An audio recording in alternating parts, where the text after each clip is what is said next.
Hello there, guys. Oh, I was not fully unmuted. Hello there, guys, and welcome back to my channel, to the end of one of the worst periods of literally all time. Like, this was way too long without Chelsea games. I know Pice was just telling me off air how he was like, yeah, we'll see how gassed I am, because he's basically trying to ungas himself so he's not too annoyed by no games happening, basically. But first, obviously, games postponed left, right, and centre. Yeah, we played one game, but it was just one game. One game isn't enough. I mean, and then the bloody international break. Like, what an absolute stink. Austria losing left, right, and centre. England having shock and horrors left, right, and centre. I mean, at least the second half of the England game against Germany was quite entertaining. So at least that was something. But I'm glad to be back. I've missed streaming. I've missed talking to the boys. Already joined by Pice, as you can see. We'll also be joined by Aaron in a couple of minutes. The man's just having some food after work. So fair play to him. But yeah, Lee Taylor, very active in the chat. I appreciate it. We will talk about the retirement of Mikel and Ramirez and loads of things. Also, yes, Chelsea women's game is on later on. Need to check if it's on my TV as well, or if I need to somehow try to watch BBC Two, which I'm not sure if I can be bothered for, if I'm honest. But a lot to get through. But also, there is news, but it's not like the biggest breaking news left, right, and centre. The weird thing is, Pies, remember last time we actually streamed was when we were all very, very certain that Christoph Freund would become Chelsea's new sporting director. And then because I went on holiday a couple of days after, was that the last time we streamed? Whatever, I had some sort of reasons why I couldn't stream basically him rejecting us. And since then, nothing has happened because it was the international break. So, yeah, last stream was wrong because Christoph Freund didn't join us because the guy has about as much ambition as a pigeon, which is none. So, that's very impressive. But we're going to be talking about potential other new sporting directors, our interest in Jude Bellingham, and a few other things. So stick around. I think we'll have a good time. Make sure you subscribe if you haven't already. And we're also joined by Aaron. But I will start with you, Pice. Sorry, Aaron. Pice, thank you for joining me. Why don't you elaborate to the people basically what you said to me off air? Because it was basically, I know we had the one Salzburg game, but it was basically 4 weeks without Chelsea, which is, well, completely unprecedented. Because, I mean, we just had the summer break, which was unbearably long anyway, because there was no international football going on. We basically added another summer break into our season with this now. And then in 6 weeks' time, we will have another month off because of the World Cup. What a weird season, man. Honestly, what is this? First the pandemic, now this. Like, will we ever have a normal season again? Probably not. But how are you feeling? Like, are you excited? Are you happy that at least international football's done? Or how do you look at things? Pretty much what you explained, to be fair. I think I've been so gassed in the past to get Chelsea back during these international breaks that I've kind of just tried to ungas myself. But yeah, I'm sure when Chelsea Crystal Palace kicks off, I'll be full of emotions and everything again, and hoping we win, obviously. So yeah, I just think it's definitely been a long time without Chelsea. I definitely do think the last time we streamed, from my memory, was when Christoph Freund was supposed to become the new sporting director, and then everything broke down and he stayed. And so yeah, definitely ready for more madness to occur. There's a whole month of football coming up, and obviously as well with the World Cup, I think that'll be a little bit better because I think this is, it's not. Is it gonna? I don't think it's. I think it's gonna be every 2 years now, right? Instead of 4. Is that confirmed, or is that's the rumors in case anyway? So. Yeah, I don't think that will start now because obviously the next World Cup is then 2026, which is like, shared between USA, Mexico, and Canada. So the next one is still in 2026. Bloody hell. Yeah. But they have been talking about the 2 years thing. Personally, I hope that doesn't happen. But... Yeah, I mean, I love it, the fact that it is every 4 years, because it almost feels like, not once in a lifetime, but when a World Cup's over, it's like, oh my God, like that's it for ages and ages. So yeah. I definitely do enjoy a break from Chelsea during the World Cup, just because of the fact of especially when you get out the group stages, I think that's when you see some real good goals. There's always great memories. There's always screamers, so unlike the international breaks where it's just a bit of, it's a bit boring. I mean, I was kind of excited because England played a couple of decent teams, Italy and Germany, yet, only really the second half of the Germany game was anything to shout about. So yeah, I'm looking forward to seeing Chelsea back for sure. Absolutely. I mean, I'm the weirdo here. I actually, all of these tournaments, whether it's World Cup or Euros, I weirdly probably prefer the group stages. Obviously, they're worse games, I'm aware. But what I really hate about World Cups and Euros is, how in the group stages, you're like 3, for this one, even 4 games a day. And then all of a sudden, when the group stages are done, they throw in 1 day off then you only get 1 or 2 games per day anymore. And then between the quarters and the semis, you all of a sudden have 2 or 3 days off. I'm like, where is the football gone? So that's why I love the group stages, because you could just sit there all day, even if you're busy, like on the side or on your phone, whatever. Just football's just on all day. But Aaron, thank you for joining us as well, especially after work. I hope you had some nice food. I actually shoved some food in me as well, so you'll be glad to hear that. But how are you feeling? Basically 4 weeks without Chelsea. It was rough, wasn't it? It was rough, but at least we have England to laugh about. I said I at least have England to laugh about, because obviously Pice is an England fan. And you said you will laugh as well. So at least we have England to laugh about, I guess. It's mostly Harry Maguire and Gareth Southgate to laugh, really. But better than nothing, I suppose. Yeah, thanks for having me on again, man. Appreciate it.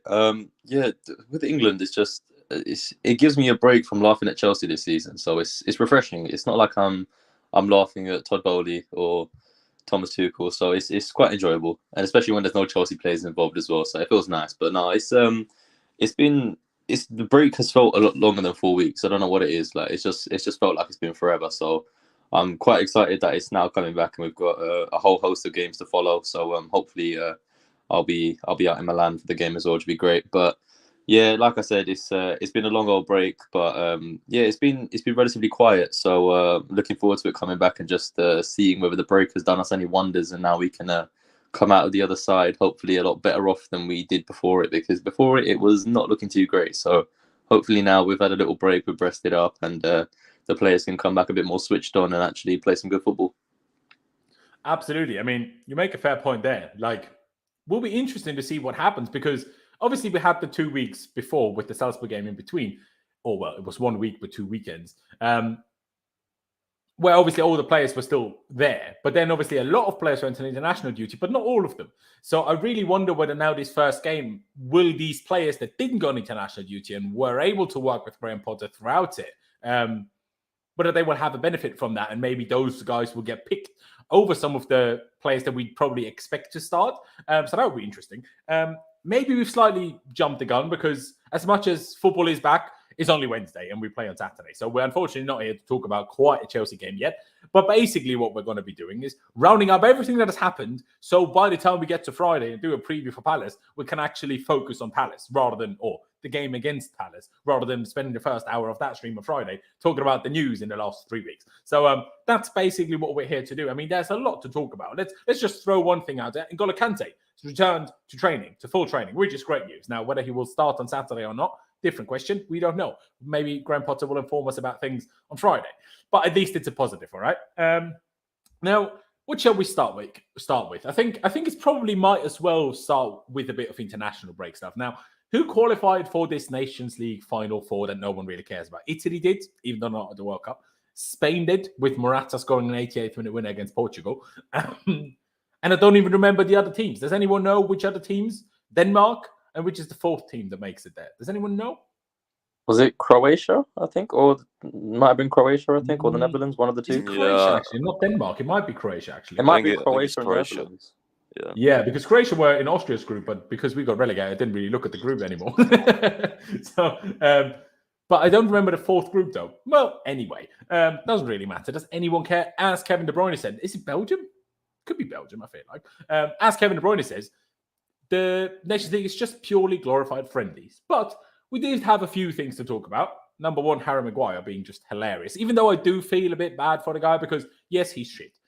Everyone knows he's a bit shit. But why does his England manager keep throwing him under the bus and doing the opposite with like Trent Alexander-Arnold and Ben Chilwell? Like it's just weird. Let's not focus on the Italy game too much. But that second half against Germany, Kai Havertz with an absolute screamer. Mason Mount, great goal. Reece James assist. I mean, it was basically a second half of just Chelsea players, really. And Harry Kane's penalty. So, Pice, I mean, how did you see that? Like, obviously, as an England fan, I assume it was a bit annoying. First, you go 2-0 down. Then in 11 minutes, you turn it around to 3-2. But then you bottle it again because England just can't produce good goalkeepers, apparently.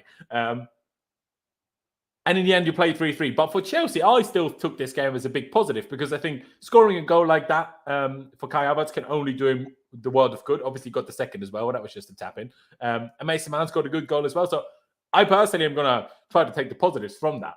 And Yeah, the only negative is obviously Ben Chilwell, who was completely unnecessarily called up, which I said even before the international break. I'm like, why wasn't he allowed to just stay with Graham Potter? For his Chelsea career, would have definitely done him more good than being sat in hotels or being on England duty. But what was your view on this England situation? And also, did it change any opinions you had pre-World Cup for you, Pies?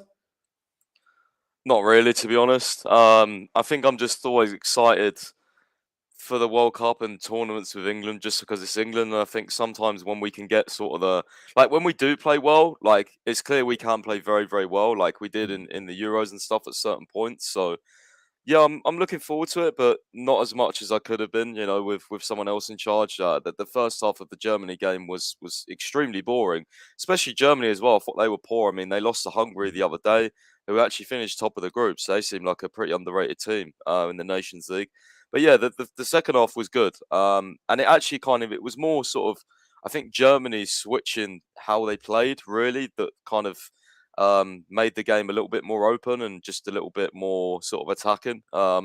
It's very interesting. Havertz dropped deeper. He was playing sort of as a striker for the first half, and then he dropped deeper as more of a 10. And I was like, okay, it's going to be very interesting to watch as a Chelsea fan because he's been playing better here. What does he do? Gets the ball deeper and smashes one in top bins. I was like, oh my God.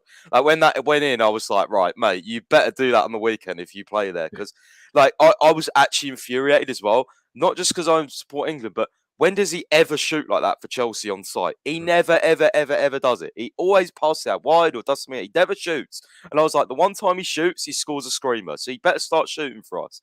But yeah, it was a fantastic goal. And again, he got the third goal.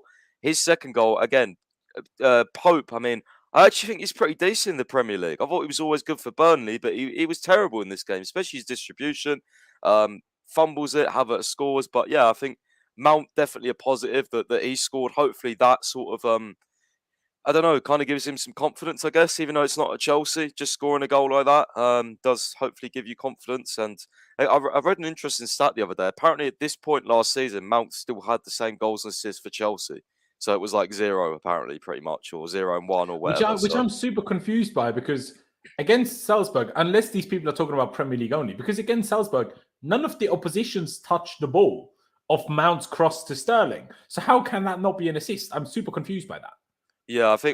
Yeah, maybe it was Premier League or it just didn't go down in general, but I thought that was interesting. So that kind of, when I read that, I thought, okay, that kind of gives me some hope that he might push on now. But yeah, I mean, it was also his first game for England in 16, first goal for England in 16 games. Just a lot. Yeah, he doesn't usually do much for England. I can't lie. No. It's definitely one that doesn't really do a lot. But yeah, I think, I tweeted out. I just think take the Chelsea positives from the game. Really, that's all I could do. It was all Chelsea in the second half. Reece got an assist, and yeah, pretty much it. Even Werner got in on the action with an assist to Havertz. So I was like, all right, great. That's what he used to do for Chelsea. He assisted more than he bloody scored. So yeah. Yeah. There you go. I mean, just quickly before I take this, Darren. I mean, I personally find it hilarious, obviously, how Trent Alexander-Arnold is basically getting completely shat on by the England manager. But then he said, overall, Kieran Trippier is better than him. I'm like, all right, Reece James is one thing. But now you've taken it way too far. Like, I know Trent can't really defend that well, but Southgate plays a back five anyway. Wingbacks don't have to defend that much. So, like, why does that have to do with anything? I don't understand. Like, I'm not a big fan of Trent Alexander-Arnold, but anyone that says he's not a great footballer, especially at, the offensive side of things, like crossing, shooting, blah, blah, blah, he's phenomenal. How can an England manager say Kieran Trippier is better?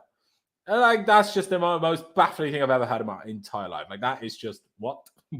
Sorry, excuse me. That is just mind-boggling. I mean, is that just me that finds that mind-boggling, or do you find more the funny side of things of that, Pies, because Liverpool fans are fuming? I mean, it was great to see one of the big Liverpool accounts tweet that out. I mean, it had about 300 quotes in about 20 minutes, and it was good to read. But yeah, I mean, I do think Trippier is really underrated. He's definitely better than he was at Spurs, for sure. He definitely improved when he went to Madrid. But yeah, I do think. He just looks extra good now because Newcastle are good, but they're not that good. Meaning, someone like Trippier that played for Spurs, played for Atletico Madrid, won La Liga. I feel like a player like that just stands out more. It's like Anthony Gordon at Everton. That's why I was like, yeah, okay, he looks good at I Everton. don't know But that's because because he's Everton.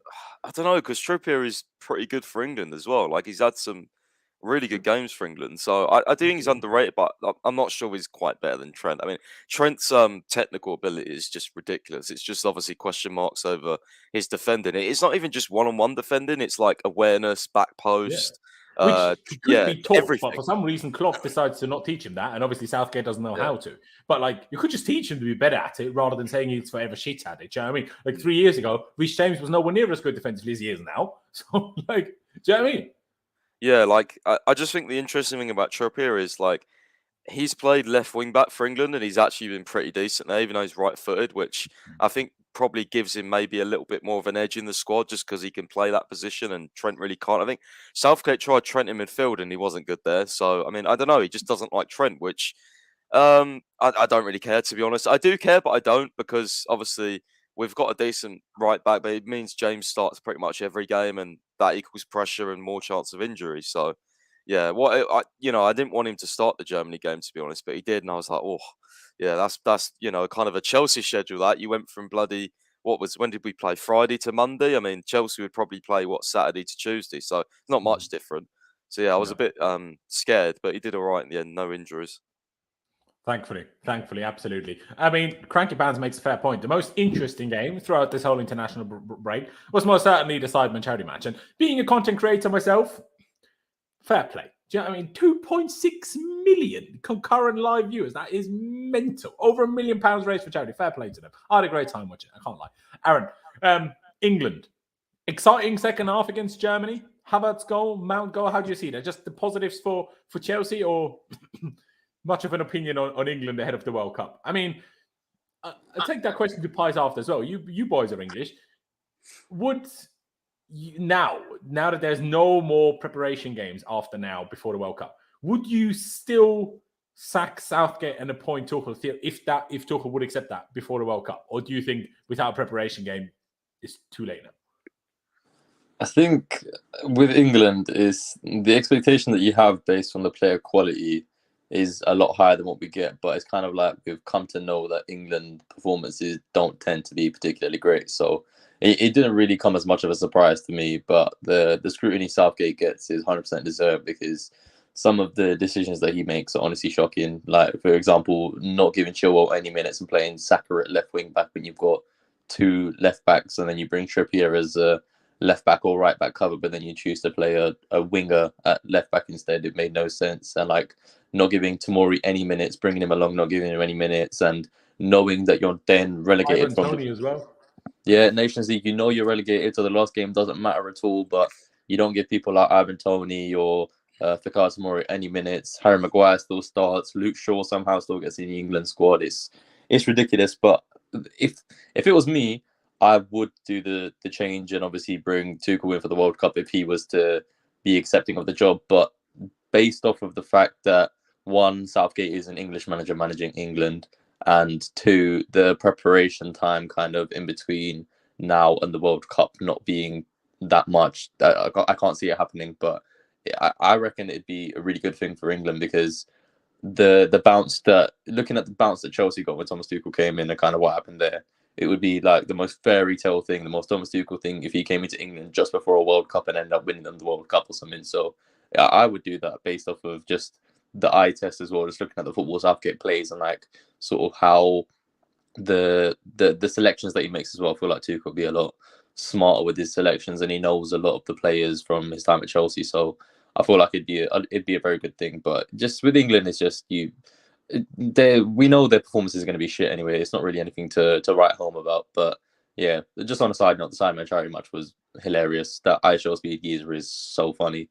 But yeah, that was more entertaining than watching England. 17, Yeah, it's crazy. What's he but going to be even like that, when he's 24? Like, mental. yeah, it's weird. But he's that game was a lot more interesting than the England one. Honestly, the England one, it was just like, how have you got yourself into a position where you're 2-0 down at home? Obviously, it's like it's good to then come back and bring it level and whatever. But there's no scenario in which you should be down 2-0 to Germany at home in front of your fans. So yeah, that's my rant about England done. But it's hilarious. I find it quite funny because Maguire and Southgate, two biggest scapegoats, and I don't like either of them. So it's happy days. There you go. There you go. Pice, just quickly, would you, as an England fan, sack Southgate now and appoint Tuchel, or do you think it's too late without a preparation game? I mean, anything's probably better than Gareth Southgate. I think I'd do a better job than, to be quite honest with you. All of us would. Yeah, but no, I don't think. I know a lot of people have kind of said, "Oh, Tuchel because he's out of work," but I don't know why I just can't see Tuchel as an England manager. Like I know he's worked in England, I just don't see it. Like it's not, it's not something that the FA would do either. I don't think. They want the English manager or someone who's got very close to England. I think Brendan Rodgers was mentioned the other day, and I thought that again was quite hilarious. But yeah, I mean, I would, of course. I mean, I love Tuchel, but again, it's like the preparation thing. I know he knows some of these players, but you literally have no time to train with them now. So we're gonna have to stick with Southgate. But even if you don't go with Tuchel and you want an English manager, Sean Dyche is out of a job and available. Yeah, I mean, he would do better, but again, yeah, but would you want Sean Dyche though? Like I know that's proper. Would you want Sean Dyche for the World Cup? I want to see a Kane-Tony partnership. I'm here to see that. Bog standard 4-4-2 Burnley tactics would be great. That would be one thing is for sure, Maguire would start under Sean Dyche. That is true. Proper Brexit defender, yeah. yeah, exactly. Yeah. I mean, it's an interesting one, the Sean Dyche call. I can't lie. Because, like, the other problem is of what you said there, Pies, in terms of English managers, the problem is even if after the World Cup they do get rid or he walks or whatever, who's available? Eddie Howe's in a job. Graham Potter's in a job, who they apparently wanted after Southgate. So, which other English manager is available? I mean, yeah, Brendan Rodgers, I know he's not English, but UK at least. And Sean Dyche, I guess, but is that it? Are they going to go for like a Gerrard or a Lampard once they get sacked? I bloody doubt it. So it's a weird one. It's a weird one. But for Thomas Tuchel's sake, who I'm still a big fan of course, I would rather he didn't take that job if it were offered to him, just because, I mean, I know it can go well, but if he doesn't do well, everyone's going to be right on this case. So, it's a tough one. But let's not waste too much time talking about that. I mean, what else is there to talk about? Chelsea individuals during the international break? Not that much. Obviously, Jorginho qualifying for the Nations League Final Four with Italy. Pulisic first gets injured, then throws a hissy fit in the game yesterday. So that's quite entertaining after being absolutely awful. For some reason and somehow, he still won man of the match. Like, obviously, he was voted, not like actually picked by someone that knows football. But he was voted man of the match. And I looked at the stats. He did nothing. And the whole US attack did nothing against Saudi Arabia. And you voted an attacker as man of the match. I'm just that's what happens when you're the LeBron James of soccer. Yeah, there you go. I guess at least he has the fans on board, but yeah, is there anything else to mention? I mean, Kovacic. Oh yeah, Kovacic, of course, for Croatia. He also qualified for the Nations League Final Four, as we've gathered earlier. Played well against Austria. Fair play to him. Otherwise, can't really think of, other than the England ones and Germany ones that we mentioned already. I'm sure there was others involved that I can't think of, but hey, here we are. I think we should probably talk about the Chelsea rebuild that Todd Boehly is currently undergoing. And before we talk about sporting director, let's talk about the fact that quite a few people are leaving the club. Now, the communications, whatever chief he was, I forget his name, but he left a week ago or whatever. Now, yesterday was announced that the head of physio, Thierry Laurent, would leave or has left or is leaving, whatever it is. So there's a lot of things happening. Now, he was obviously... Fans are trying to, as they have done since Todd Boehly was basically born into the world of England. The fans, the media, are trying to scapegoat him for everything. It's like, oh, why are you getting rid of everyone? I'm like, well, what do you expect, man? And then they're like, oh, it's so harsh. It wasn't a Zoom call. I'm like, well, it can't be there with everyone. He's sacking so many people. Imagine you'd have to meet everyone. It was at least a Zoom call. Do you know what I mean? But hey, now personally, not a surprise to me at all. I mean, our medical department has been an issue for a while. And somebody else, some other chief of medical thing left like last week. And I think Eva Canero found it quite funny, the ex-Chelsea doctor, because she posted like, today's a good day or something, just after that news came out. And she doesn't tweet that often. So I assumed that had to do with it. But theoretically, obviously, could have been something in her private life that was a good day, I suppose. But, Pice, what are your thoughts on all the changes of personnel that are going on at Chelsea? And did I miss out on anything? Communications officer, And then this other guy, obviously, who was doing some very dodgy things to this Kim lady. Thankfully, we got rid of him ASAP. Obviously, he did it before Chelsea employed him. Bit of a stinker. We should have done a background check, but at the same time, well, if Kim didn't tell anyone and he didn't tell anyone, how could anyone know that he sent those text messages, right? So I guess that's like how even the best background check, how could you ever find out, I suppose? But still, so thank God he's gone. What a prick. Yeah, but Pice, in terms of rebuilding, like, what are your thoughts on all these personnel changes? Even though we haven't replaced barely any of them yet.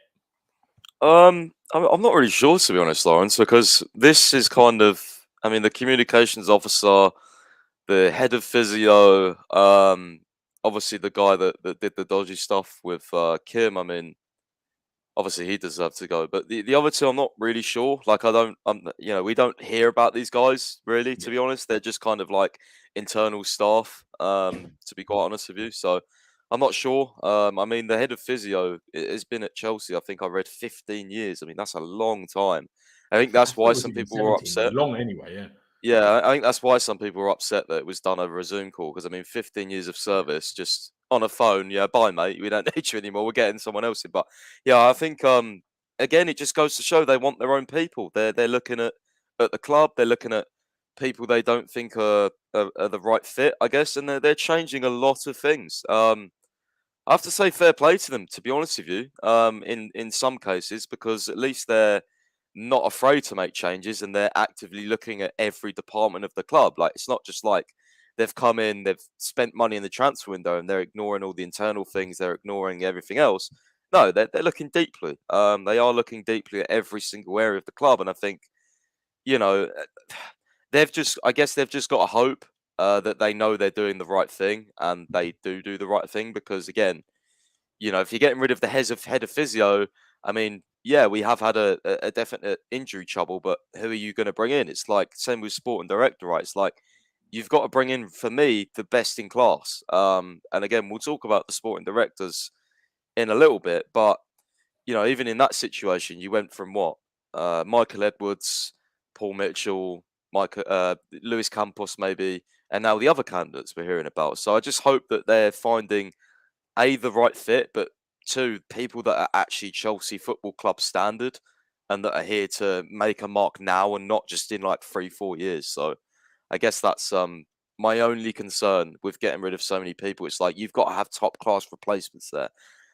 Same really with when I was saying when they got rid of Tuchel, Graham Potter was on my list for after Tuchel. So I'm not like, he's definitely a really good manager. Like, I'm not, it's not like they've just brought in, I don't know, someone crap. You know what I mean? So they've just got to make sure they're getting everything right, is what I'm saying. If you're going to get rid of so many people, you better hope you get it right. Because then if you don't get it right, then you come under the question, okay, why did you get rid of them then? You know what I mean? So that's the only question I have for them. Absolutely. I mean, when Fofana obviously had his medical and they flew him to New York to have that medical, I mean, the fact that happened kind of, if you paid attention and thought a bit further about it, it would debate, the writing was basically on the wall that a lot of the medical department would be shipped out the door. And I mean, we knew that in the get-go, or from the get-go, that Boehly was going to be doing that. But now that it actually was announced, like, this guy's leaving, that guy's leaving, blah, blah, blah, everyone's kind of losing their shit. I'm like, well, we knew this was going to happen. So, like, maybe you don't agree with that it was on a Zoom call after being here for 15 or 17, whatever it was, years. Fair enough. But there might even be reasons for that. Who knows? Maybe one of them was ill and they didn't want to infect each other. Like, could have be any reasons that the media don't tell us or the media doesn't even know. But yeah, like I say, they flew Fofana to New York for medical instead of just doing it with the Chelsea people, as always. So clearly they already told you, either they're not happy with it or with the Chelsea people, or they're already in the process of changing them so they don't want to like make them work if they're okay, they're going to be gone soon anyway. Now, the communications officer thing seemed like a nice guy. The guy, I forgot his name, unfortunately. I do apologize. But I mean, when I think about what happened when obviously we got sanctioned, and he was still sat next to Thomas Tuchel in every single press conference, still did nothing about it. That Thomas Tuchel was the only guy at the club that was answering questions, right?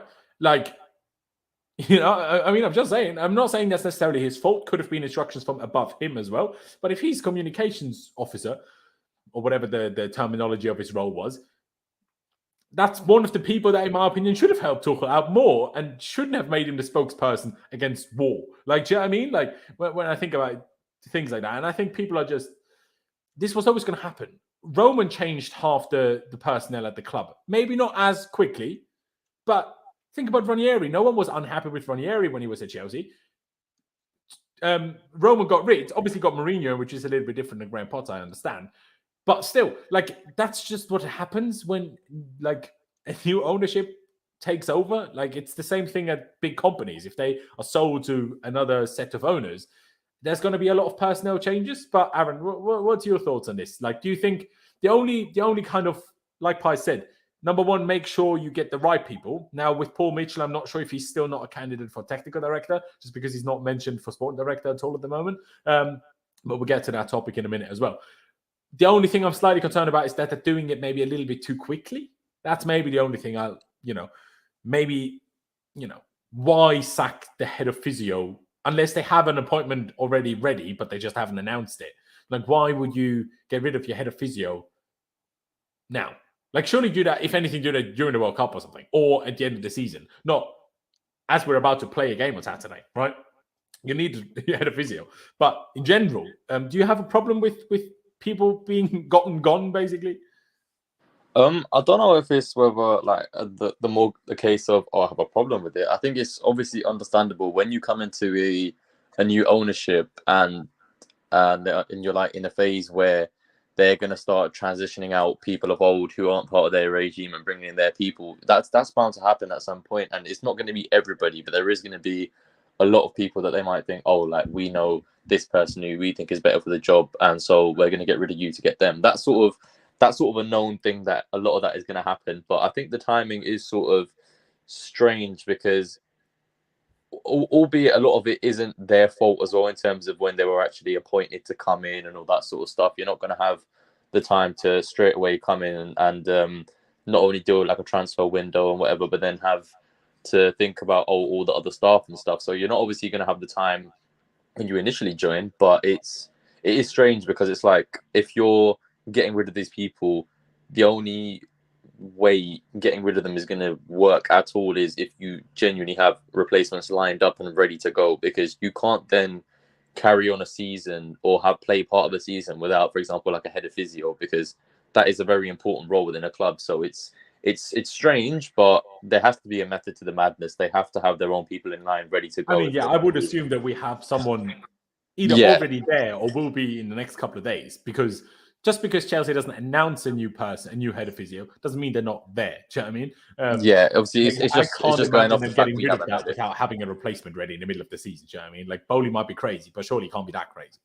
Well, I mean, the 4-4-3 formation suggests that he is a little bit crazy, but he might not be that crazy. So who knows? But yeah, I don't really have an issue with it, but it's just a case of, as long as there are people lined up ready to go in that role and it's not going to be vacant for a period of time within a season, then I don't think it's too much to really cry about. But also, I think even with the whole the guy that had been there since, I think he was there since 2006, if I'm correct. But the kind of like ending it over Zoom, I don't think that's really that big of a deal, because when you think about it, when you have American owners are not going to be in the UK all the time. They're not going to be able to just fly to the UK to say goodbye to somebody or say, oh yeah, by the way, we're finding someone else for the job, so we've got to let you go. Sure. Isn't Boehly basically always in the UK at the moment? Yeah, but then when you're running a separate franchise as well in the States, it's kind of hard to be in two places at once. So you might have responsibilities there where he has to be there. But I don't think that's much of an issue. I think that's a lot more is being made of it than what it is. There you go. I agree with that. Now, what we do need to discuss, and like we said at the beginning, our last stream was basically on our end thinking Christoph Freund from RB Salzburg will be confirmed as the new Chelsea sporting director. Now, at the very end of our stream, we had the first tweet, I think, of a statement of RB Salzburg saying it's not happening type thing. And we were sat there laughing about it, saying they're just doing a Brighton and they will be clowned. This time, it was actually Fabrizio Romano that got clowned. Because I don't know what Salzburg did to Christoph Freund, because he clearly was interested first and then changed his mind. It's clearly not a case of that he was never interested. They clearly convinced him in some way. Was it pressure, or was it just, but why didn't you stay, bro? We love you. We don't know. But in the end, he decided against it. Now, what I heard is what apparently Salzburg really weren't a fan of with is how many people Freund was basically trying to bring with him if he was going to come here in terms of scouting people and stuff like that. So I don't know what the reason exactly behind it is, but in the end, he rejected us. Now, we seem to be very, very close to appointing said sport director. And now we're in a position where it's like, okay, we'll try to announce or appoint someone new for technical and sport director separately within the next 2 months, basically. So basically by the end of the World Cup, the very latest, we want to have that done, right? So now the person that we've probably been most reliably linked with probably is Tim Steidten from Bayer Leverkusen.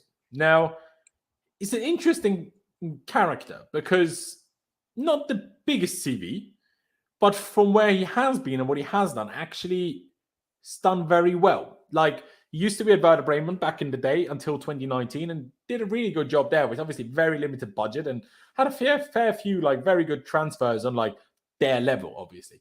Goes to Bayer Leverkusen and pulls off a few kind of crazy things. Like when you think about it, the fact that they got Patrick Schick after he's done absolutely crazy things in the Bundesliga, obviously had a so-and-so, where was he before? In Italy, I think.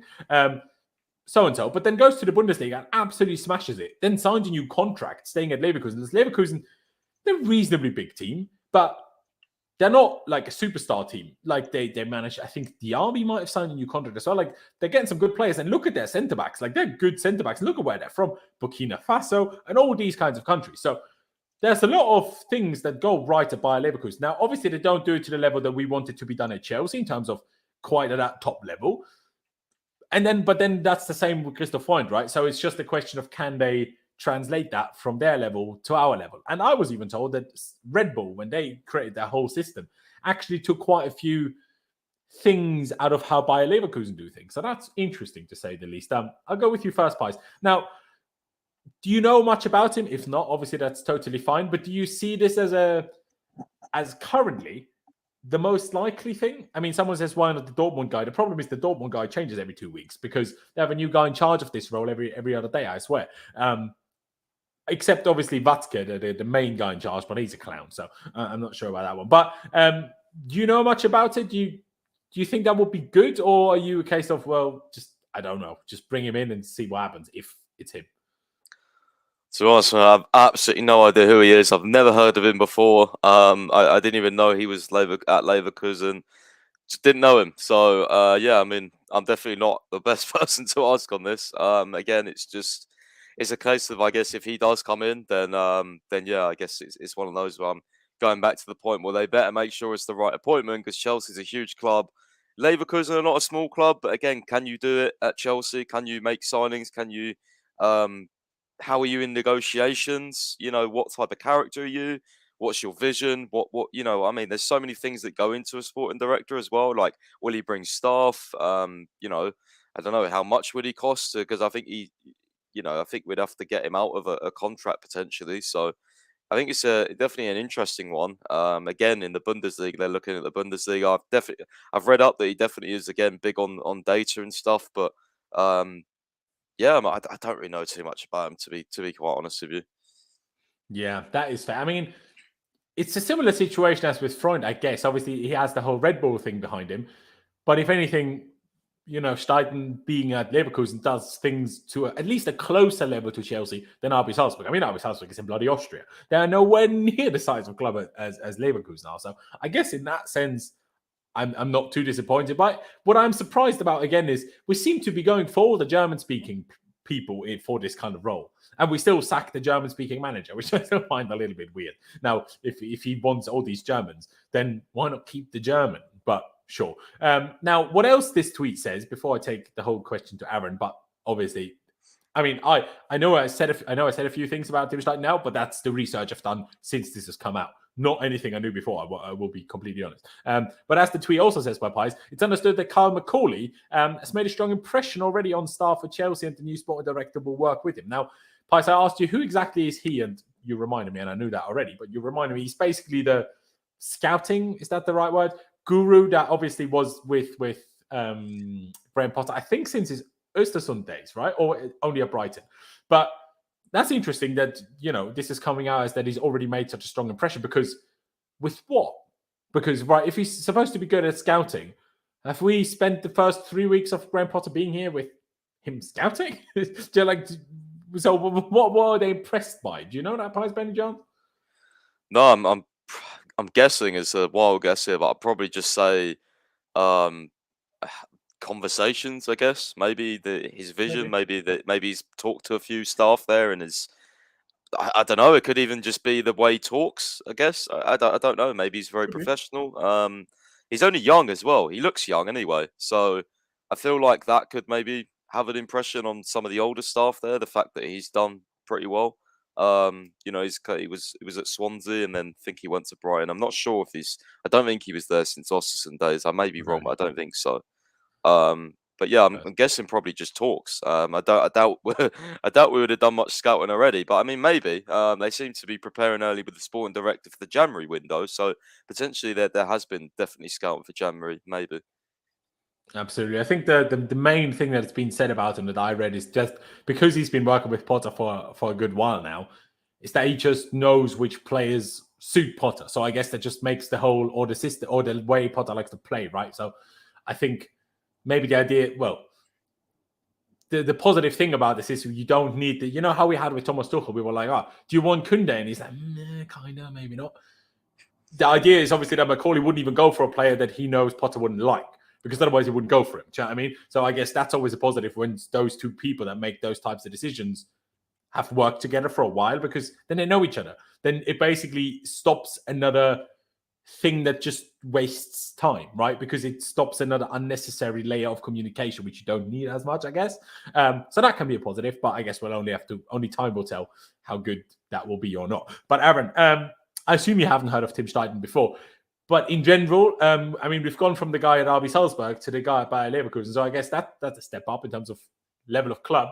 But how do you view that? Because my perspective, now that Matt Law the other day did confirm that Chelsea are looking for a technical director and a sporting director. Now, I'm not 100% sure what a technical director will do if there is a sport director. But what that says to me, and what I would be really intrigued about, is if Michael Edwards was available, would we also want to? Or would we let Michael Edwards do both? That's what I'd be intrigued by. Because my logic is, okay, so Michael Edwards is not available. He was our main target, our number one choice. And by the way, Lee Taylor, we will get to your comment as well in a minute after this topic. If you can't get the very best guy at what you're looking for, I guess take his role, split it into two, and get a guy that's really good at the one thing, and then another guy that's really good at the other thing, and then together be just really, really good. Do you know what I mean? So maybe that's the idea, and then you don't have to go for the super big club guys like a Christoph Freund, like a Tim Steidten. If they're just good at their data stuff, their analysis stuff, their background stuff, their scouting stuff, which they don't necessarily do directly personally themselves, but they just know who to get, who is good, where to look, blah, blah, blah. And then if you get a technical director who's more maybe suited to dealing with the big club stuff, then that takes that just responsibility of the sport director. So if you just, like I say, split the role into two and then get two people really good at each, I guess that can work. Like if you think about it, it's just rather than having what's the word? Is it a jack of all trades rather than having a jack of all trades? It's kind of like getting specialists and then making them work together. As long as they work together, that's a good idea, if you ask me, Aaron. How do you see that?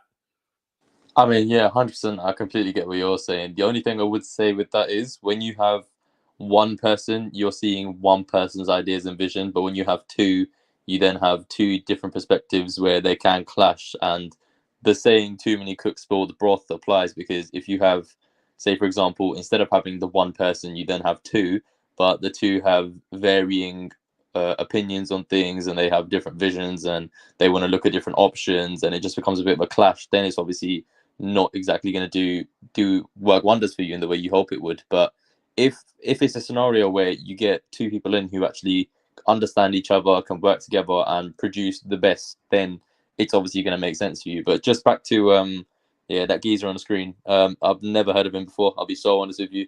But I do know that he's the sort of talent that they bring through at Bayer Leverkusen is they do bring through quite a few good talents. Obviously, a lot of that knowledge does come from FIFA, but then when you watch the a lot of the Bundesliga clips that you see as well, you see a lot of their players actually half decent as well. When you think about where they bought them from or where they've come up to now, it's showing like they are able to find these raw talents and bring them up and be players of a very decent quality. So other than that, I can't really say too much about him because I haven't really read up as much as I should have. But yeah, that's just my bit.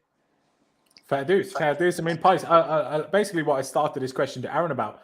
Do you see that idea? I mean, do you know, first of all, if it were to be Michael Edwards, do you think we still would have tried to get two people, like a sporting director and a technical director? Or do you think Michael Edwards, if he were to accept stopping his break from football earlier, and he now seems to not be willing to do that, do you think he would have done the role as a one person? Or do you think this was regardless of which number of target we got, that was always the plan of getting two?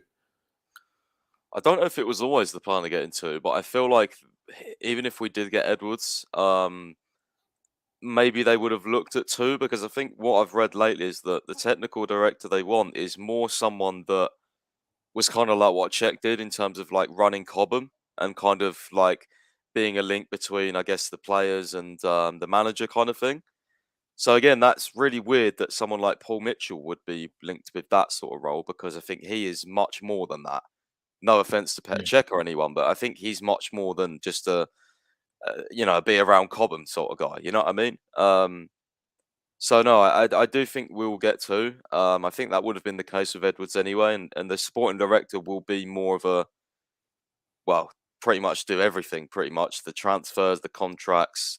But again, it's like with Kyle McCauley, it's like a kind of already 2-in-1, because he's going to be involved in those conversations anyway, and it's good because it does, like you say, it removes a layer of sort of communication. And what Aaron was saying is like, he hopes that, or he does it well. He said that, if these people don't have the same visions, it could clash.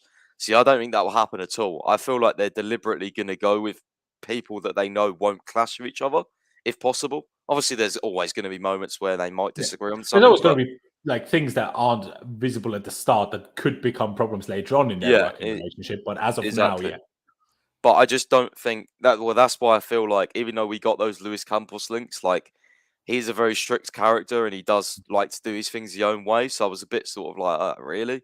Like, as much as I think he's obviously one of the, maybe if not the best in the world in terms of what he does, it's like, does he kind of fit in what Todd Boehly's looking for in terms of like the character, the way he wants to build the club? So yeah, I think it's going to be interesting for sure, but I'm not really sure who we're going to get for technical director. I mean, it's a shame that Czech did leave, because I think he was really perfect in that role. But again, I will say is like, we still, when Petr Cech was here, we did get stories of, he did end up getting involved in transfers and things like that. So very true. It's kind of like you're kind of looking for someone who's got experience in, ideally, really the Premier League, if I'm going to be honest with you, because just the fact that, like, I feel like it'd be nice to have someone, or even like links with Chelsea, to be honest with you, because maybe someone like Michael Ballack or someone that, was involved in the Werner and Havertz transfers, but at the same time, he's a very,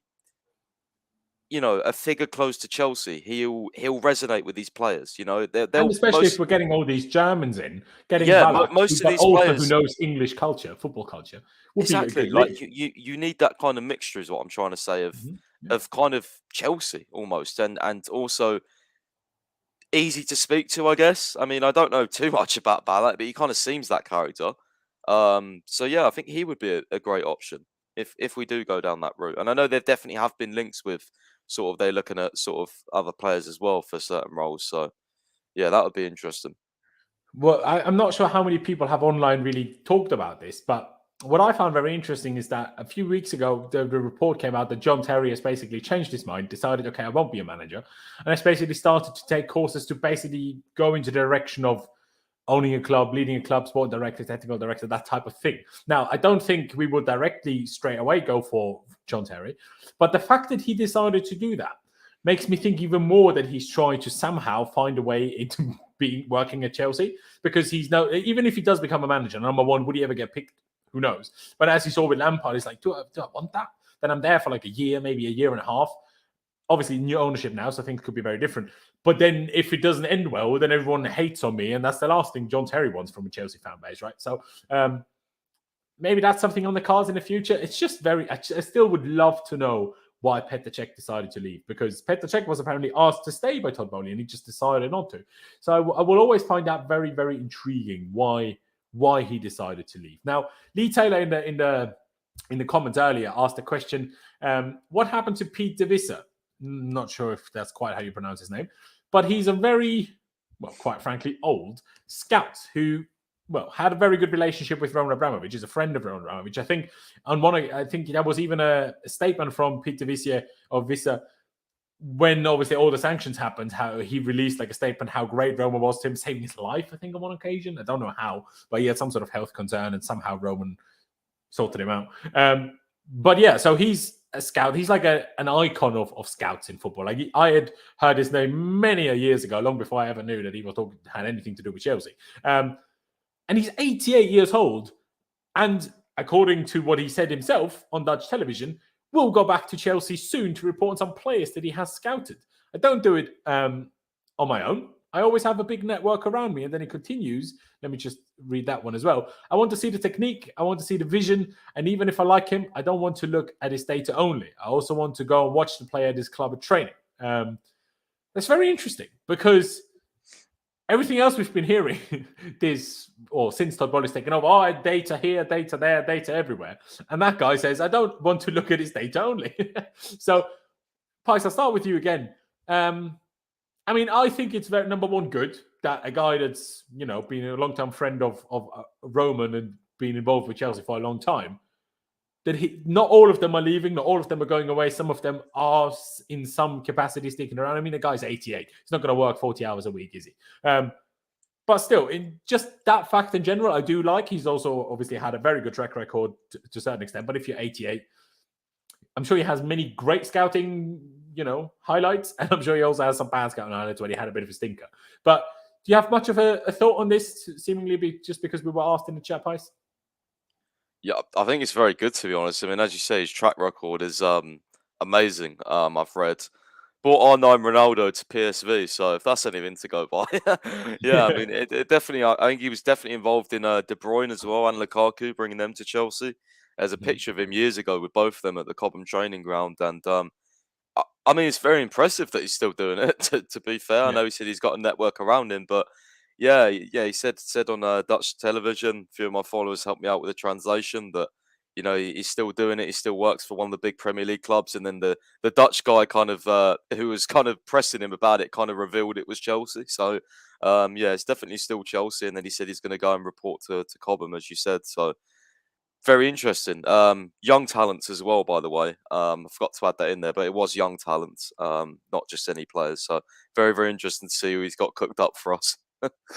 Absolutely. I mean, Aaron, much of a thought on this? Like I said, obviously we covered a lot of it already, so it's fine if you don't. But much of a thought, at least one of the people that's been around staying, I guess. Yeah, sort of just echoing the fact that having some of Roman's people still being in and around the club is quite interesting, because I didn't really, from you saying that he's a close friend of Roman, I wouldn't have really expected him to still have been here. But it is quite interesting to find that out. But yeah, obviously, from the transfer window, we can see that there's quite a heavy look on the sort of finding the next young talent, assigning a lot of youths to sort of bring them in for the future. So I'm not really surprised that that's sort of the direction they're going in either. But yeah, I think you've pretty much both said what needs to be said, really, sort of just echoing that. But I don't know if that has anything to do with the 17-year-old Fulham kid we were linked with for like £30 million or something. I don't know if that's intertwined with the sort of youth thing that he's talking about here. Fair do. Sorry, I was just trying to follow along with what the chat has been saying. Someone said, obviously, our scouts have been terrible. While that might certainly have been true to some extent, I don't think you can take Peter Visser as the guy that was our main scout for a long time. Now, Peter Visser was an advisor to Chelsea and a friend of Roman, but not ever, as far as I'm aware, at least, ever directly, properly employed by Chelsea. He's just a big scout. Like there was some other guy, I forget his name, Neururer or something, like he was actually Austrian, a huge scout. Him and De Visser were back in the day, were like, especially from Africa, they got a lot of like super talents from there, like especially fair few decades ago. So it's rather than him ever being employed by Chelsea directly, so saying, our scouts have been terrible, so how is this a good thing? He's one of the icons of scouting that, as football has grown globally, it's basically been one of the people that has tried to make it as global as possible, if that makes sense. So certainly not a bad thing in my eyes. Now, quickly, before we get to the Jude Bellingham stuff, Uni is how I'm going to say your name. Sorry if I butchered it, but can't be that different, surely. He's basically saying, please discuss, and I'd appreciate if you didn't go all caps all the time, but still, please discuss on foster clubs links. Now, I'm not sure about the terminology of foster clubs. Like, we're not doing here foster homes for poor children, right? All right, let's not be that one, right? But there has been reports that Tom Glick, the guy who used to work for City, I think, well, the City company, and we appointed as whatever his exact executive role, title job is, title description is. We've apparently given him the task of trying to sort this out, of looking at buying a clubs potentially in Belgium and Portugal and Brazil. So, Pice, do you know much about that, if anything at all, and what exactly we're trying to do there? Has anything kind of developed since we last spoken about that, other than that basically Tom Glick has been put in charge of the whole idea? Yeah, and the fact that Todd Boehly is talking to George Mendes specifically, I think, about Portuguese clubs. So I do expect the Portuguese club to be the first. I don't know, again, how quickly this sort of process is. I can't imagine buying a club is very simple, but buying a smaller club might be, quicker. But yeah, I don't think it's going to be like a Sport in Lisbon or a Porto or something like that. It'll probably be one of the smaller Portuguese clubs. But I mean, yeah, it's definitely exciting. Again, I'm just like, can we just focus on our own club for once at first, for a couple of years? Like, I just kind of had that feeling, like, again, the sporting director, like, they're doing everything so quickly, and I just feel like they're trying to impress too many people at once. It's like, calm down. I can't keep up with it. Like, what's next? You know what I mean? Next, the bloody club canteen officer will be out the door. You know what I mean? Like, it's like, it's just insane to try and keep up with, to be honest. Another content that's going to forbid ketchup. Yeah, like it's like what's next? That meme where it's like, I don't know. But yeah, I think Brazilian clubs could be very, very exciting as well. I know that was mentioned by Matt Law. I mean, if you can get a partnership with like Santos' academy, I watched a video the other day. I don't know if you've seen it. Santos is under 16s, right? Santos is under 16s. No, bro, it was under 13s. Well, they're under 30s, something like that, right? They played the maddest goal I've ever seen, and they looked like the next Neymars, and I was like, bro, this country is not real. Somehow. The kid got the ball at the right wing, did like a bloody mid-air flip-flap and put it in the box, and the guy in the middle scored a fucking flick. I was like, what is this? Like, these kids are insane. So yeah, they're definitely got like some unreal talent. That's where we need to go. Buy a Brazilian club, please, and make sure it's Santos, because then we are truly set. You know what I mean? If we sign that Endrick kid, and even though he's not a Santos, is he? Yeah, but that's the country you want to go to. Less sure about Belgium. I know that's been linked, but again, you can't really argue with some of the talents they've produced either. So yeah. But the problem is that was kind of Belgium's first generation of super talent. So the question is, will they have another generation of that, or is that it now? Do you know what I mean? That's why Belgium is maybe a little bit of a slightly risky one, but they probably have an idea about it. Like, I mean, we've discussed the general idea before. It's good. It's just a question of, will those clubs, foster clubs, as Uni calls it, I call them feeder clubs, will those be of a high enough level that they really stop our loan army? Because obviously that's the idea, rather than going for the loan army, which basically Michael Emenalo started that whole system and that idea. Now, obviously, FIFA's rules in terms of loans has kind of hampered that idea anyway a little bit. But what I'm not sure about, will any of those clubs be big enough? Like, look at where Callum is now by Leverkusen. Look at where we've loaned other players to. Like, will those clubs be at a high enough level for quite that last step that players need before making it to the Chelsea first team? That's the only thing I'm not sure about, but I'm very happy to give it a go, because I think the general idea, if you do that globally, because if you of course you can have scouts and send a scout to Brazil or send a team of scouts to Brazil, but having a club in Brazil and people there all the time, that makes the whole scouting process in that area much more logical, much easier, much better, frankly, right? So that can only be a positive. But like Pice also said, let's not do too many things at once. Now, Tom Glick, how much he has to do at Chelsea anyway, in terms of general day-to-day life, probably not that much anyway. So he probably has time to sort these other things. But I do agree with Pice. Let's not make sure we focus things on focus our attention on other things too early before we fix our own stuff, right? Because we still need a few signings. We still need, see how actually our new manager situation is going. We need a new head of physio. We need a new communications officer. We need a new other medical department boss. We need loads of people. So let's get those guys down. But Aaron, I don't think I've spoken to you about this. Do you, in general, like the idea of us acquiring a few smaller clubs around the world, Belgium, Portugal, Brazil, potentially elsewhere, and then using those clubs basically instead of having a loan army, we just have an army at our other clubs, basically. Do you like that idea? And then therefore bringing the talent through and just making it a bit of an easier pathway for talents because it's just smaller steps at a time rather than going from Chelsea Academy to Chelsea First Team. Or loans in between where, as loanees, ask Ethan Ampadu, like you could get a loan to a good club like RB Leipzig, and then you sat there and played 2 games all season. You're like, well, what the fuck? And I guess if you own the other clubs, you avoid that problem. So do you like the idea, or are you a little bit like not sure? No, I quite like the idea because I think it's a bit refreshing because you're getting talents in from not just your academy within the country, but you're looking externally. So it's kind of like you're seeing sort of where we're linked with Brazil, you're seeing the sort of talents that are being touted from Brazil nowadays. Like Endrick is very hyped up in the media, and just look at the plethora of players they've had over the years. So it is quite interesting actually to sort of understand what it'd be like if Chelsea were to do the same thing. And I'd be quite intrigued by it, but it's just a case of let's not bite off more than we could chew just yet. Let's actually get all of our fundamentals in place for the club within the country at the minute before we then think about branching off elsewhere to then go and acquire another club and try and mess about with that a little bit. I think it's a bit too early on within the reign. I think they need to focus on Chelsea first, and then once they've got all their shit together with Chelsea, then it's a different case. Then it's a case of, okay, like now that that's all in place, then we can think about branching off and looking towards the future. And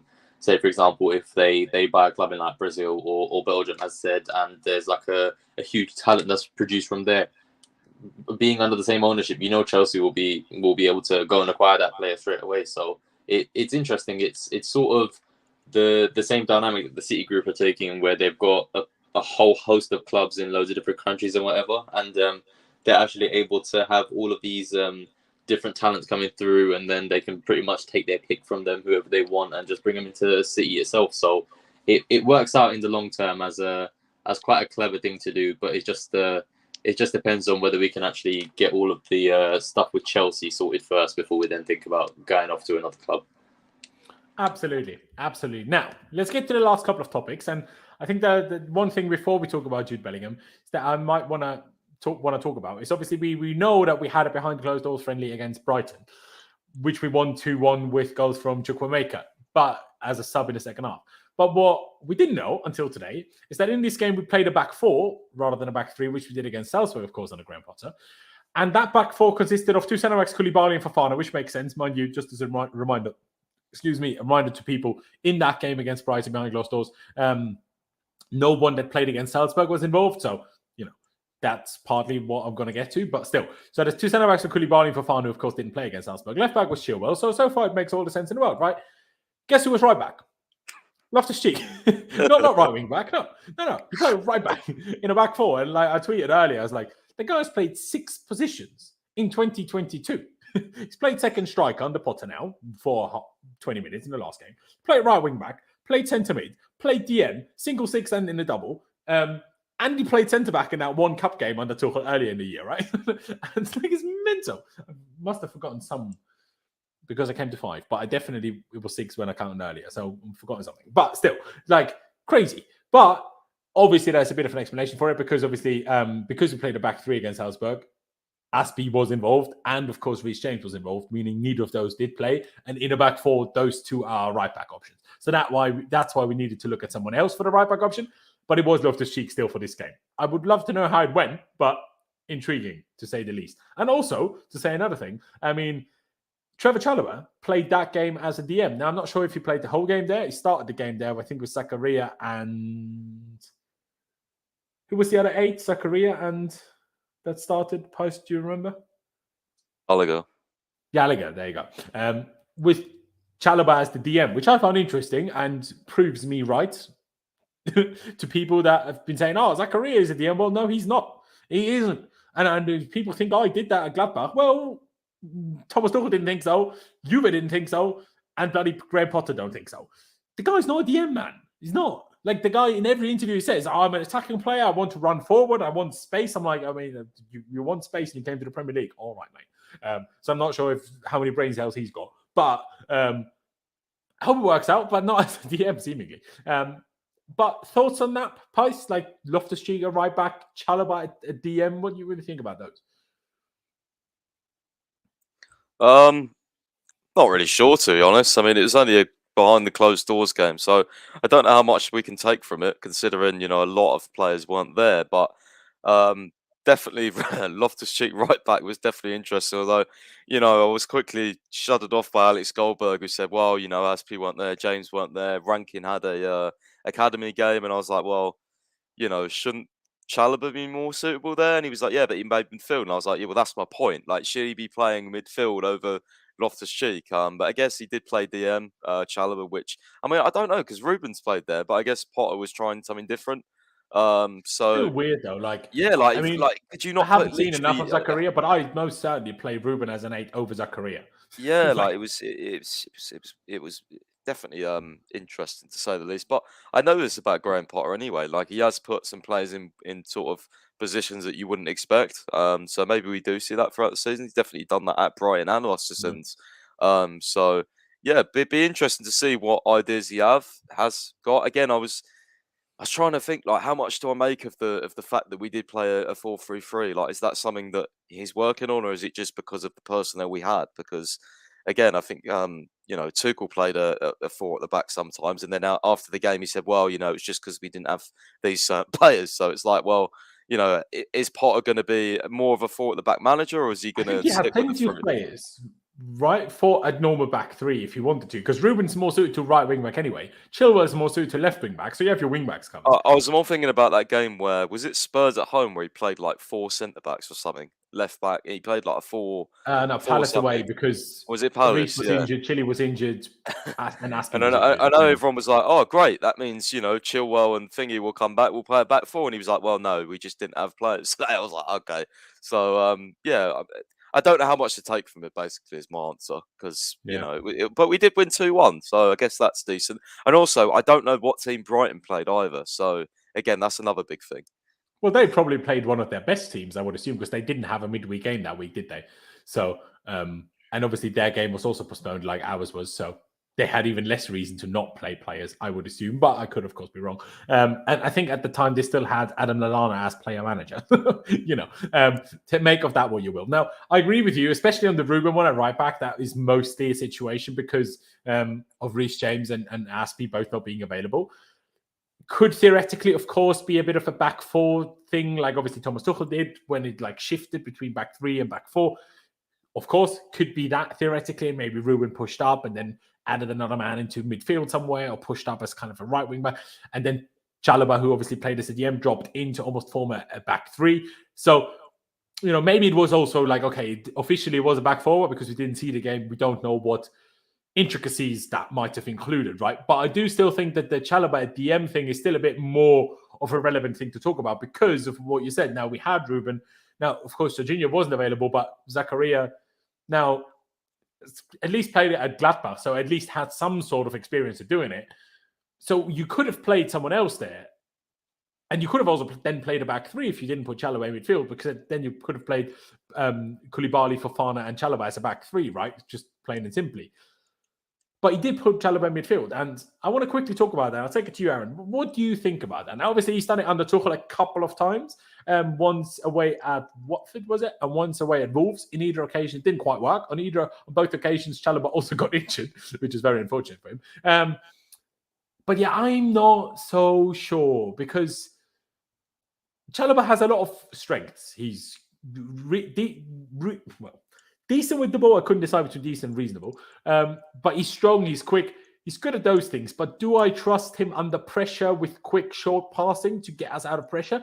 That's probably the part I trust him with least. Now, maybe I'm being harsh and maybe people disagree with that idea. But that's my perspective of Trevor Chalobah anyway. So that's what always made me think he's not suited to midfield at all. Like compared to someone like Andreas Christensen, who obviously was a few times touted as I could play DM, and obviously for Denmark he played a few times at DM while he was at Chelsea. I was always like, okay, I see some sort of logic to that. Christensen's really good at passing, under pressure, short passing. He's got that. I'm not sure if Chalobah's got that. So, and I know he played there in France when he was on loan at Lorient, 2 seasons ago.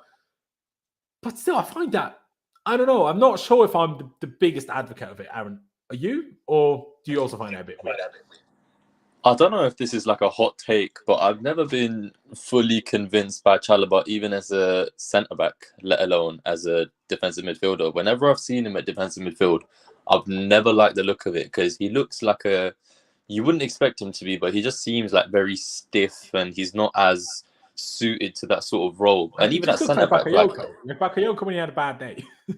Yeah, he's just Bakayoko with dreads. But I've literally never even That's when he harsh. plays centre. I mean, you call it harsh, I call it true. But anyways, That's a bit. the truth hurts. The truth hurts. But anyways, even at centre back, a lot of the times he doesn't. There's a lot of times where he looks shaky. He doesn't look assured. His passing isn't particularly great. So to then go and put him in as a defensive midfielder, where you need to be very switched on, a bit more physical. You need to be that sort of brick wall in front of the defense. I don't really buy into it unless Graham Potter sees something that I don't, because obviously he is much more of a footballing mastermind than I am. I just sit here and play FIFA, but I still just don't personally buy into the idea of having Chalobah as a CDM, especially when you think that position has been of weakness for a very long time and it's needed to be addressed. I don't think Chalobah in any way, shape or form becomes any part of that answer. I think he's more suited of the two positions, even though I don't think he's particularly been that great at it, is centre back. But yeah, I'm not a fan of the whole CDM thing, and I think especially when you're bringing in more bodies in midfield to try and combat that a little bit, it gives you that sort of that option to have Jorginho as more of the sitter, and then having two either side to compensate for his lack of legs or something like that. I'd much rather something like that than see Chalobah playing in a double pivot as a holding midfielder. I think it was as a single six with 2 8 in front of him. It happened to be that way for Chalobah, but that's even worse. Sorry, I said that's even worse. Then he looked even worse if it was as a single six with 2 in front of him. Yeah, I mean, I guess it's just changing up the role. I guess if you put Jorginho there, you put the centre of playmaking on Jorginho. I assume if you put Chalobah there, you would try to put the centre of playmaking a little bit higher and have Chalobah act like a more, is traditional the right word, more old school type of DM, which is more focused on being a defensive player rather than being a ball player. I would assume it's that difference because, like you, I can't imagine Chalobah doing Jorginho's job. I can't see that. I would have to assume it's a slightly different job adapted to having a very different style of player. I can't imagine Chalobah doing a hop, skip and jump on a penalty either. No, probably not. But he does shoot well, though. That's for sure. I'd probably back him to score a pen anyway. There was some other thing I wanted to kind of take on from that to Pice, but now can't really remember it, if I'm being perfectly honest with you. But I guess what we have been talking about is midfield. Now, we've now apparently, mostly through Todd Boehly, I don't know how much Graham Potter or any of our scouts had to do with it, but have created this real serious interest in Jude Bellingham. Now, whether this has mostly come out, I mean, it came from Matt Law, mind you, but still, whether this has just come out because Bellingham obviously played well for England or not, I don't know. But the part, Bellingham is not a 6 either. So how has his name come out? Now, he's a great player, and any team in the world, in my opinion, will be lucky to have him. The guy's 19. He's already a leader, an absolute monster physically, and will only get more of a monster, considering he's only 19 now. And he's already a ball over player, right? So any team in the world, pretty much, in my opinion, will be lucky to have Jude Bellingham in their team. But he doesn't solve our 6 issue. Now, of course, as you can see on screen, Matt Law also said Declan Rice remains on the club's radar. But still, and I'll take it to you, Pice. Now, what do you think of Jude Bellingham? And, well, what do you think of him? I assume we all agree that he's a great player. But what do you think of him as a target? Again, yeah, a bit confused, to be honest with you. I don't know. I do rate him. I think he's good. I do think he's been slightly overrated, or maybe that's just his price tag. I think he's a very energetic box-to-box player who can score goals. But can you not find that profile for 80, 90 million pound cheaper. Like, you know what I mean? Like, I don't know. I just think that the price is absolutely ridiculous. Yeah, I just wouldn't want us to pay anywhere above probably 70 million pounds for me. But I know he's gonna cost more than that. Yeah. But yeah, very interesting that he's obviously tried to make inroads in the Bellingham camp. Liverpool have been linked with him for a long time though, so I think maybe that'll be their big signing next summer again. Real Madrid, they do what they want. You know, they've signed Tchouaméni, who obviously isn't the same profile, but no one really thought they would get him, and then all of a sudden they were like, "Oh yeah, we'll have Tchouaméni, please," and just got him. So look, you know, if Real Madrid want someone, they're going to get someone. They're the biggest club in the world, so we just have to accept that. Yeah, I think, like you said though, that doesn't really solve our six issue, and I mean, even when I watch Rice, to be honest, mate, I think he's not better, but he definitely does look better at times when he's, you know, allowed to run with the ball and go forward. So yeah, I think Rice would be more appropriate. But again, it's like I don't know, to be honest, because Matt Law said in the article like Chelsea want to buy at least one young top class midfielder next summer, and it is one of the priorities now. So to have these two, is it just throwing these names in there because they're the two top class young midfielders that, you know, everyone wants anyway? Like, I don't know. Like, yeah, I'm not really sure, to be honest with you. It's also like, as you said, the timing of it now that Bellingham started playing really well for England is like, is this not believable? But how much is there to it? Is kind of what I'm trying to say. You know what I mean? And would he have even played if Calvin Phillips wasn't injured?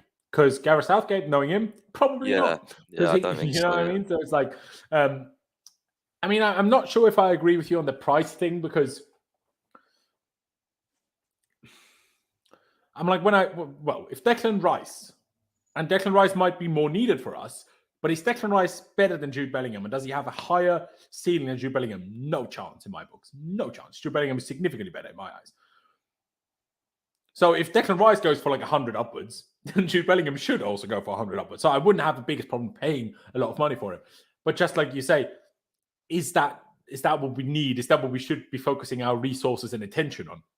That's the part I'm a little bit less sure about, if I'm being perfectly honest about with you.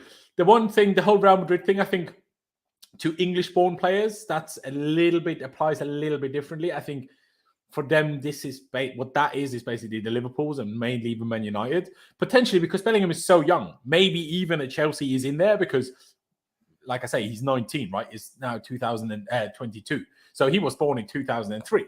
That's just when we became like the superpower, right? When you think about it. So for him, this, in his eyes, that might be a little bit different compared to, like, obviously French players. I'm not from Spain, I'm very aware. But France, until PSG got money, didn't really have big clubs, right? I know Lyon were big for a while, but never quite at that level. So maybe this applies a little bit differently to the English lot. But like you say, I mean, if Madrid replace Kroos, Modric, and Casemiro with Camavinga, Tchouaméni, and Bellingham, these lot have had the best midfield transition in history of football. Like, flip it out. What transition to make a team younger, man, if they pull that off. But Aaron, what do you think about Jude Bellingham? Like, would you want him at Chelsea, even if I think we can all agree that doesn't have anything to do with our six issue? Yeah, I think obviously nobody can deny the talent of Jude Bellingham. I think it's clear as day. But yeah, as you said, it doesn't solve any of our issues at all, but it would just be another addition into the squad. And I think he's a phenomenal footballer. Yes, I do think he is overrated as well. I completely get that. I think it's a lot of it is to do with his nationality as to why he is overrated. But he is obviously a great football player, and I think just seeing Jude Bellingham now is like, when I think about it, it's literally giving me like throwback shades to vibe of player that I get when I see Jude Bellingham. So if he's anything like that, I'd love him at Chelsea because Ruben at that period was absolutely amazing. So I think it would be absolutely phenomenal signing, but it's one of those where you have to question, is it something we need? Because if you're going to spend that much money in that position when you need to prioritize others, such as a defensive midfielder, then it's kind of like, what are we going for here? Because if we're just going to sign superstars and not address the main issues, then it's a bit counterproductive long term to what we actually. Yeah, I guess so. You were kind of breaking up a few times there for me. I'm not sure if that was for Pies as well. Now, iOS says he's a Liverpool fan. He idolizes Gerrard over Lampard, which obviously will make it more difficult to beat Liverpool to that signing. But you never know with Liverpool. Like, they spend a lot of money, but if we're talking like 150 million, I'm not sure if Liverpool can afford that or not. I mean, we'll see. Okay. Sorry, I thought you were saying I'm breaking up, but no. But yeah, I mean, like I say, like we've all said, is that really what we should be focusing our attention on right now? We definitely don't need him in January, that's for sure. And well, need is always a difficult question, but yeah, I don't really know. I like him. What I'm not sure if I agree with you both about that he's overrated now, because I don't think he's rated highly right now, but I think most of the rating comes from him being so young. And I think it's more, I think what people talk about is more the potential rather than him overrating how good he is right now. Because if you I've never, other than Messi, name me one player that was this good at 19. I can't think of one. Mbappe, of course. Mbappe and Haaland. Okay. So 3 then. Even Ronaldo wasn't at that level at 19. Neymar Hazard. But Players like that. where was Neymar? Was Neymar at 19 still at Santos? I think so. Yeah, he was ridiculous. Yeah, he was One of the ridiculous. best But of course, talents. it wasn't in Hazard, the Champions League, right? It wasn't in at one of the biggest teams in Germany. And Hazard came to us when he was how old? 21, right? So that was a good season at Lille, but not playing Champions League every week. Or he won the. I think he won Ligue 1 Player of the Year. I think at 19. I think Hazard did. Was that 19? I think it was the season before he joined us. So considering 19 or 20, something like that. Yeah, he was. Yeah. I think at 20 it was, but which I'm not trying to deny that, but I'm saying obviously Bellingham has been kind of on this trajectory since he's been 17, 18, right? Not just now at 19 he's all of a sudden good. There's not a lot of players that are this good at that young, even if you could name a few more than I just named, fair enough. I mean, Michael Owen is a fair shout, absolutely, but obviously that's going further than I was thinking. But yeah, I mean, fair play. I mean, Pice, is there anything else you think we should probably talk about before we round this one out? I think we've covered a lot of the news we've missed over the last few weeks. I think we've covered pretty much. I mean, Trossard again. Talking of these Brighton players, he came out and said that he'd like a move to Chelsea if the opportunity arises. He said he wants to go, but he would want to play and not just sit on the bench. And that definitely had some reaction from some of my followers saying, like, "Who do you think you are?" sort of thing. But then there was other people who said, "Well, you're better than what we got anyway, so you would play, mate." So yeah, that was interesting. That again, Caicedo and Trossard have now come out kind of twerking for Chelsea. Yeah, I mean, Roman Abramovich again, maybe. I know this is away from football, but I tweeted out the other day that he helped negotiate the release of 5 British people who were captured in Ukraine, I believe, by sort of Russian separatists. So again, I mean, just I had to put that out there because he's painted as the villain and he's saving British people, but again, they won't talk about that. And I think the only other thing I linked to was. Again, kind of away from the pitch, but Chelsea received the 5th most amount of TV money last season. But we actually only in the Premier League, but we actually only were televised 24 times, whereas the top 3, City, Liverpool, and Spurs, were televised 28, 29, and 27. And Arsenal were televised 29 matches to our 24, and yet they only earned 100. What is it? They earned Arsenal earned 145.7, Chelsea earned 145.6. Yet So they 100 played grand more, basically. yeah, 100 grand more. That's what I was trying to say. So yeah, I just thought that was interesting by Swiss Ramble. We put that out, considering we played less games as well than those two. I think that was. I didn't realize you got so much TV money. I was like, wow, that's a lot of money. No, I do know, and that was only the Yeah. English TV money. I think that wasn't even the Yeah, global only TV Premier money, League, was it? only from the Premier League. So yeah. No, but I mean in the UK televised stuff, because obviously globally every game is televised. Oh right, yeah.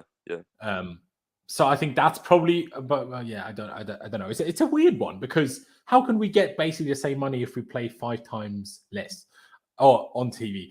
I don't really know. Viewership, I think it's all by viewers. I think. Oh, is it by viewership? Yeah, I think Okay. so. Yeah.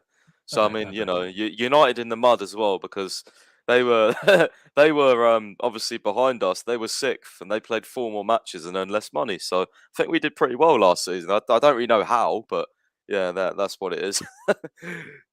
Absolutely, absolutely, absolutely. Well, I think it's about time we round this one out. Aaron, I would love to ask you something again, but I can't really think of another question. So I'm just going to round this one out.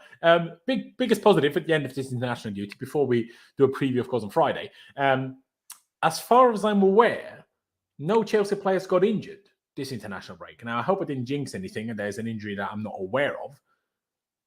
But I mean, that is a huge dub. Especially you look at Barcelona, where like literally their entire squad got injured this international break, and none of our players got injured. We just got Kante back from injury. So, and Mendy is back in training as well. Of course, he was a little bit injured. Now, he initially joined up with the Senegal squad, but then came back before they ever played. So that's great news. And yeah, like I'm excited. I'm excited to get into this month of just game after game after game, because we need to see more. Like we've seen one game under Potter. Yeah, one game we saw a few differences compared to Thomas Tuchel, but how much more different will it be now? How much more different will it be over a set of a few games? So I'm intrigued. I'm excited. I just want to watch some football. I mean, I've been starved. I had to watch Austria, and we can't do shit. So that was particularly fun. The football style has been talking about Rafael Leao a fair few times in the chat. Now, Pies quickly, and I'll ask Aaron as well. Do you think Rafael Leao will be or could be a Chelsea player next summer, or do you see that as an unlikely one? I think it's very likely if he doesn't sign his contract, and I say that because I think Todd Boehly has got this relationship with Mendes now, and I think Leao is just some guy that, I mean, we've had too many links. Like even in the summer, we bid, apparently Dimarzio said, I think we bid like 70-80 million or something. Yeah, they yeah, turned yeah. it down. Like we clearly really want him. So, but again, I think, is it going to be, do we go crazy again next summer and we're like, could we actually get like Rice and Leao? I mean, that would be ridiculous. Or will it be one? Like I'm very interested to If see it's again. one, I'd rather Rice, because like I really like Rafael Leao. I really like him, but I don't see the point. We just signed Raheem Sterling as a left winger.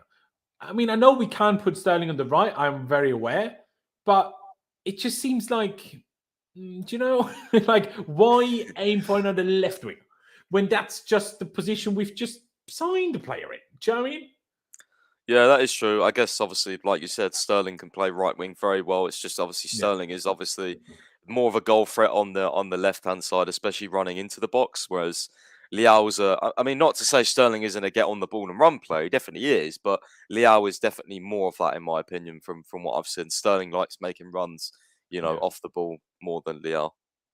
Absolutely. I mean, Bobby says City wants him too, but I feel like we don't stand too bad of a chance of getting him over City, just because City have a better squad than us. So I think because he's still very young and he's coming from a league that's still quite significantly lesser than the Premier League. Just look at how well Giroud and Tammy are doing now, right? Compared to what they were doing at Chelsea. Now, obviously Chelsea doesn't help strikers, but still a difference. Look at Lukaku. Do you know what I mean? My guy just doing bloody underwear ads. I've seen Romelu Lukaku in underwear way too much in the last 24 hours. I'll tell you that much. But yeah, I mean, Aaron, do you know much about Rafael Leao? Would you be interested in Chelsea signing him if that was possible? So that I have a last question for you. Yeah, so I think it boils down to two separate questions. Would I like us to? Yes, absolutely, because he's a very good footballer.